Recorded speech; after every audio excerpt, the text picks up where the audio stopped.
Hello everyone, welcome to transforming 360। तो आज हम बात करेंगे उन पिन पॉइंट्स की जिसकी वजह से क्लेम रिजेक्शन होता है। और हमारे पास ऐसे बहुत से रिलेटिव्स और फ्रेंड्स होंगे जिनका एक्सपीरियंस हेल्थ इंश्योरेंस में बहुत नेगेटिव रहा होगा। आपने देखा होगा कि उनको क्लेम के टाइम पे बहुत ज्यादा प्रॉब्लम आई होगी या क्लेम सेटलमेंट हुआ ही नहीं होगा। दैट मीन्स क्लेम रिजेक्शन हो चुका होगा। ऐसा क्यों होता है, इसके लिए सबसे इंपॉर्टेंट चीज जो हमें आज समझनी है वो आज हम डिस्कस करेंगे, that is pre existing disease clause. Pre existing disease का मतलब क्या होता है, कौन कौन सी वो डिजीज हैं जो मेंशन करना बहुत ज्यादा जरूरी है, कितना टेन्योर की वो डिजीज होती हैं, उसी को मेंशन करना है, किसको मेंशन करना है, ये सारी की सारी इंफॉर्मेशन आज बहुत ही लिमिटेड टाइम में आपके लिए लेकर आया हूं। तो वीडियो में एंड तक बने रहें। अगर आपने चैनल को सब्सक्राइब नहीं किया है तो प्लीज चैनल को सब्सक्राइब करें और ज्यादा से ज्यादा लोगों तक शेयर करें ताकि हम लोगों को मिस सेलिंग से बचा सकें। सो हाय माय डियर, आज स्टार्ट करते हैं pre existing disease in health insurance. So pre existing को समझने के लिए पहले समझते हैं what is a new disease. That means policy Inception, पैदा होने से लेकर अभी तक, जब तक हम पॉलिसी परचेज कर रहे हैं उस दिन तक अगर मुझे कोई हिस्ट्री नहीं है मेडिकली और पॉलिसी लेने के 30 डेज बाद कोई हिस्ट्री निकल के आती है, it called a new disease, तो वो कवर्ड होती है अपनी 31st डे से।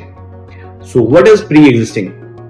बहुत से लोगों को ये कंफ्यूजन रहता है कि 3 साल पहले मैंने तो सर्जरी करा ली, मुझे ये शायद बताने की जरूरत नहीं है।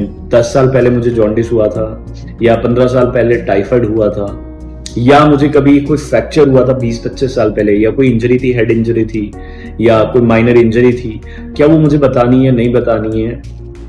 ये बहुत सारे कंफ्यूजन, बहुत से ऐसे सवालात हैं जिसकी मिसकॉन्सेप्शन की वजह से सामने वाला हमारे साथ मिसलीड करता है और अल्टीमेटली ट्रबल हम लोगों को फेस करना होता है, बिकॉज वी पे lot of premium but at the time of claim that claim got rejected. तो इस प्रॉब्लम को आप फेस ना करो, इसी के लिए आज सोल्यूशन लेकर आया हूं। So please give me next 4 minutes. So pre existing disease means पैदा होने से लेकर पॉलिसी लेने वाले दिन तक अगर मुझे कोई भी हिस्ट्री आइडेंटिफाई हुई थी तो वो मुझे कंपनी को बताना है। सो ये 3 चीजें हैं। पहला कि मुझे कभी सर्जरी हुई थी, आज मुझे उसकी मेडिसिन की जरूरत पड़ती है, नहीं पड़ती, कोई रिकरेंस नहीं है, और उसको टेन्योर 20 साल 25 साल भी हो चुका है, तो भी my dear it's a pre existing disease. We need to mention and let the company decide कि उसे प्री एग्जिस्टिंग वो मानेगी या नहीं मानेगी। सेकंड, कि मुझे कोई प्रॉब्लम आइडेंटिफाई हुई और मैं उसके लिए रेगुलर मेडिसिन ले रहा हूं या ले रही हूं या मेरा बच्चा ले रहा है।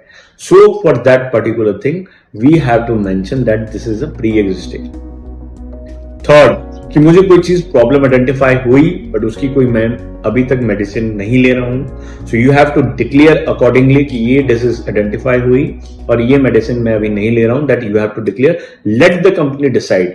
Either they will ask a further examination, या तो वो आपसे कुछ फर्दर टेस्ट मांगेंगे या पॉलिसी को एक्सेप्ट करेंगे या रिजेक्ट करेंगे। बट ये सारी की सारी कंडीशंस हमें मेंशन करनी है, वैसे ही मेरे केस में, वैसे ही स्पाउस के केस में, वैसे ही चिल्ड्रन के केस में। दैट डजंट मीन यहां कंपनी ये नहीं पूछ रही माय डियर कि सिर्फ और सिर्फ मेन प्रपोजर की medical history. It is all about they are asking insured, every insured की हमें डिटेल्स इंफॉर्मेशन देनी। So why it is very very important? Because there is a policy cancellation clause. Policy cancellation clause company को ये right देता है। होता क्या है ये थोड़ा सा ब्रीफ करता हूं।